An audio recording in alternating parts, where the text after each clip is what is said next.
दिल्ली की राजनीति में ये बवाल हो रहे हैं और इसी पर दिल्ली उबाल मार रही। वैसे तो दिल्ली में केजरीवाल के सामने किसी की चलती नहीं और हर बार केजरीवाल ही बब्बर तरीके से जीतते आए हैं, लेकिन इस बार सियासी माहौल ऐसा गर्म हो गया है कि जैसे लग रहा है बड़ी कांटे की टक्कर है। क्योंकि आप ये भी देखिए कि दिल्ली इलेक्शन में पीएम मोदी खुद कूद गए हैं। नरेंद्र मोदी की दो रैलियां दिल्ली में हो चुकी हैं, जिससे केजरीवाल के लिए चुनौतियां बढ़ गई होंगी, क्योंकि केजरीवाल अब तक अपनी पिच पर सबको लेकर आ रहे थे, लेकिन नरेंद्र मोदी के आने के साथ ही बीजेपी भी अपने नैरेटिव पर चुनाव को लाने में जुटी हुई है।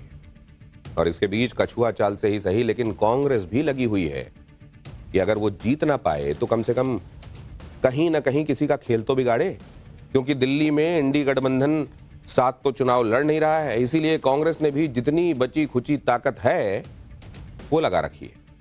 आप खुद देखिए किस तरीके से चुनावी माहौल गर्म हो चुका है।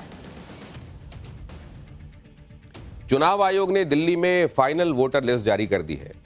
बीजेपी नेता रमेश बिधूड़ी के बयानों पर भयंकर बवाल मचा हुआ है। दिल्ली में पीएम मोदी फुल एक्टिव हो गए हैं, दो रैलियां कर चुके हैं, और दूसरी तरफ राहुल गांधी दिल्ली चुनाव के सीन से गायब नजर आ रहे हैं। चीजें इतनी तेजी से बदल रही हैं कि पब्लिक एक मुद्दे पर कुछ सोचे तब तक दूसरा मामला गर्मा जाता है। धड़ाधड़ एक्शन हो रहे हैं, मुद्दे बदल रहे हैं, बड़े बड़े दावे हो रहे हैं। जबरदस्त एक्शन से भरी इस सियासी पिक्चर का एक एक सीन गजब का है। दिल्ली में सबसे गजब का सीन आज तब हुआ जब अरविंद केजरीवाल ने नया सनसनीखेज दावा कर दिया। केजरीवाल क्या कह रहे हैं देखिए। कुछ दिन पहले तक ये कह रहे थे कि सीएम आतिशी अरेस्ट होने वाली हैं। आज केजरीवाल ने मनीष सिसोदिया को लेकर बड़ा दावा कर दिया। केजरीवाल ने कहा कि मैंने कुछ दिन पहले बोला था कि दिल्ली सीएम आतिशी जी को गिरफ्तार किया जाएगा और आम आदमी पार्टी के कुछ नेताओं पर रेड होगी।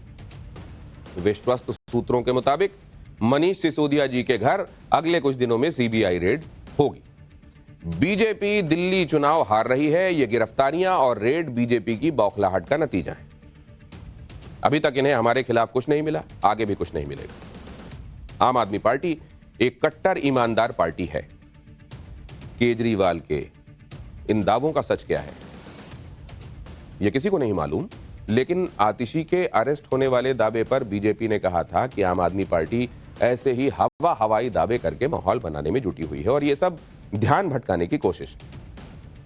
केजरीवाल की बीजेपी से भिड़ंत एक और मुद्दे पर चल रही है और यह मुद्दा है वोटर लिस्ट का। आज केजरीवाल फिर से इस मुद्दे पर एग्रेसिव हो गए, क्योंकि दिल्ली चुनाव के लिए फाइनल वोटर लिस्ट आ गई। चुनाव आयोग की फाइनल वोटर लिस्ट के मुताबिक दिल्ली में कुल 1,55,24,858 मतदाता हैं। दिल्ली में पुरुष मतदाताओं की संख्या 84,49,645 है, जबकि महिला वोटर्स की संख्या 71,73,952। लेकिन जैसे ही चुनाव आयोग की तरफ से दिल्ली की फाइनल वोटर लिस्ट आई, वैसे ही आम आदमी पार्टी भड़क गई। वोटर लिस्ट जारी होने के फौरन बाद ही केजरीवाल ने बड़ा आरोप लगा दिया। आम आदमी पार्टी ने प्रेस कॉन्फ्रेंस की और कहा कि नई दिल्ली विधानसभा में वोट काटने की साजिश हो रही है। नई दिल्ली विधानसभा क्षेत्र में 6,167 वोट काटे गए हैं। इसके अलावा 10% वोट नई दिल्ली क्षेत्र में जोड़े गए हैं। आम आदमी पार्टी का आरोप है नई दिल्ली विधानसभा क्षेत्र में कुल 5.5% वोट काटे गए हैं। नई दिल्ली से ही अरविंद केजरीवाल चुनाव लड़ रहे हैं। सुनिए वोटर लिस्ट को लेकर दिल्ली के सीएम आतिशी ने क्या कहा है। जो वोटर डिलीशन की एप्लीकेशन आई, ये 6,167 एप्लीकेशन, इसमें से 4,283 4,283 एप्लीकेशन मात्र 84 लोगों ने डाली। यानी 84 लोगों ने 4,000 से ज्यादा लोगों की वोट काटने की एप्लीकेशन डाली। अब कौन है ये लोग जो इतने सारे लोगों के वोट कटवा रहे हैं? जब इन ऑब्जेक्टर्स को बुलाया गया तो जो सारे ऑब्जेक्टर्स हियरिंग के लिए आए, उन्होंने हाथ खड़े कर दिए कि हमने कोई एप्लीकेशन नहीं फाइल करी। हालांकि चुनाव आयोग के आंकड़ों के मुताबिक दिल्ली में मतदाताओं की संख्या बढ़ी है। आपको बताता हूं, 2020 में दिल्ली में कुल 1,47,86,382 मतदाता थे, जबकि इस बार मतदाताओं की संख्या 7,38,476 हो गई। पुरुष मतदाताओं की संख्या करीब 3 लाख बढ़ गई है। महिला वोटर्स की संख्या 4 लाख से ज्यादा बढ़ गई। दिल्ली में सिर्फ वोटर लिस्ट को लेकर ही बवाल नहीं मचा हुआ, बल्कि बीजेपी नेता रमेश बिधूड़ी के बयानों ने भी दिल्ली की राजनीति में घमासान सा मचा दिया है। रमेश बिधूड़ी कालका जी से बीजेपी कैंडिडेट हैं और अपने विवादित और भड़काऊ बयानों के लिए जाने जाते हैं। रमेश बिधूड़ी ने एक ही दिन में दो भयंकर विवादित बयान दे दिए। पहले तो रमेश बिधूड़ी ने कहा कि वो कालका जी की सड़कें प्रियंका वाड्रा के गाल जैसी बना देंगे। सुनिए रमेश बिधूड़ी। लालू ने कहा था बिहार में कि बिहार की सड़कों को मैं हेमा मालिनी जी के गालों जैसे बना दूंगा। लालू ने झूठ बोला था, नहीं बना पाया, लेकिन मैं आपको विश्वास दिलाता हूं, जैसे ओखले की सड़कें हमने बना दिए, संगम बिहार की सड़कें बना दिए, इसी प्रकार से कालका जी भी सुधार कैंप के सामने वाली, बराबर वाली, अंदर वाली सारी की सारी सड़कें प्रियंका गांधी के गाल जैसे जरूर बना देंगे। रमेश बिधूड़ी के बयान का कांग्रेस ने विरोध किया। कांग्रेस ने रमेश बिधूड़ी से माफी की मांग की। कांग्रेस कार्यकर्ताओं ने रमेश बिधूड़ी के घर के बाहर जोरदार प्रोटेस्ट भी किया। रमेश बिधूड़ी की नेम प्लेट पर कालिक भी पोत दी। कांग्रेस ने कहा कि रमेश बिधूड़ी के बयान पर पीएम मोदी को बोलना चाहिए। सुनिए सुप्रिया श्रीनेत ने क्या कहा। बीजेपी के पूर्व सांसद और अब कालका जी दिल्ली में उनके विधायक उम्मीदवार रमेश बिधूड़ी जी का प्रियंका गांधी जी के संदर्भ में दिया हुआ बयान न सिर्फ शर्मनाक है, बल्कि उनकी असली कुत्सित महिला विरोधी मानसिकता को दिखाता है। जिस आदमी ने सदन में खड़े होकर अपने साथी सांसद को गंदी गंदी गालियां दी हो और उसकी कोई सजा, उसका कोई खामियाजा ना भुगता हो, उससे क्या ही उम्मीद की जा सकती है।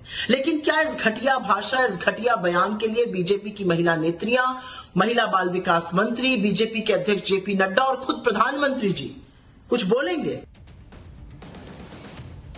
रमेश बिधूड़ी के बयान पर घमासान मच गया। कांग्रेस ने मोर्चा खोल दिया। विवाद बढ़ा तो रमेश बिधूड़ी ने अपने बयान पर खेद प्रकट किया। सुनिए एक बार और फिर बताऊंगा कि प्रियंका वाड्रा के बाद रमेश बिधूड़ी से दिल्ली की सीएम आतिशी पर कौन सा विवादित बयान आया। लालू यादव जी ने बयान दिया, हेमा मालिनी जी के ऊपर दिया, मैंने उसका उसी संदर्भ में बोला था और उसी आधार पर कांग्रेस के साथ तो सरकार में मंत्री रहे, कांग्रेस चुप्पी साधी रही। नरेश बालियान आम आदमी पार्टी का विधायक है, 2024 में फिर उन्होंने ये बयान को दोहराया 2024 के चुनाव में, तो आतिशी की चुप्पी रही। लेकिन फिर भी अगर मेरे इस बयान से कोई व्यथित है, किसी को दुख पहुंचा है, तो मैं हृदय से इस बात के लिए अपने शब्द वापस लेते हुए खेद प्रकट करता हूं और इस बात के लिए मैं दुख प्रकट करता हूं कि अगर किसी को खेद पहुंचा हो। लेकिन इन लोगों को उंगली उठाने का कोई इस बात के लिए राइट अधिकार ही नहीं बनता है कि वो ऐसे बयानों की करे, तो पहले अपनी गिरबान में वो लोग झांके। रमेश बिधूड़ी ने प्रियंका वाड्रा पर दिए बयान पर खेद जताया, लेकिन उन्होंने दिल्ली की सीएम आतिशी के खिलाफ भी एक विवादित बयान दे दिया। रमेश बिधूड़ी जैसे सोच के चल रहे हैं कि वो किसी को छोड़ेंगे नहीं। पहले प्रियंका, फिर आतिशी पर उनके बयानों से दिल्ली में भयंकर हंगामा खड़ा हो गया। रमेश बिधूड़ी ने दिल्ली की सीएम आतिशी के खिलाफ तो सारी हदें पार कर दी और सीएम आतिशी के पिता को राजनीति में घसीट लिया। सुनिए रमेश बिधूड़ी। अरे ये मार्लिना, ये तो सिंह बन गई भैया, चेहरा ही नाम बदल दिया। केजरीवाल ने बच्चों की कसम खाई थी, भ्रष्टाचारी कांग्रेस के साथ नहीं जाऊंगा। मार्लिना ने बाप बदल दिया, पहले मार्लिना थी, अब सिंह हो गई। ये इनका चरित्र है।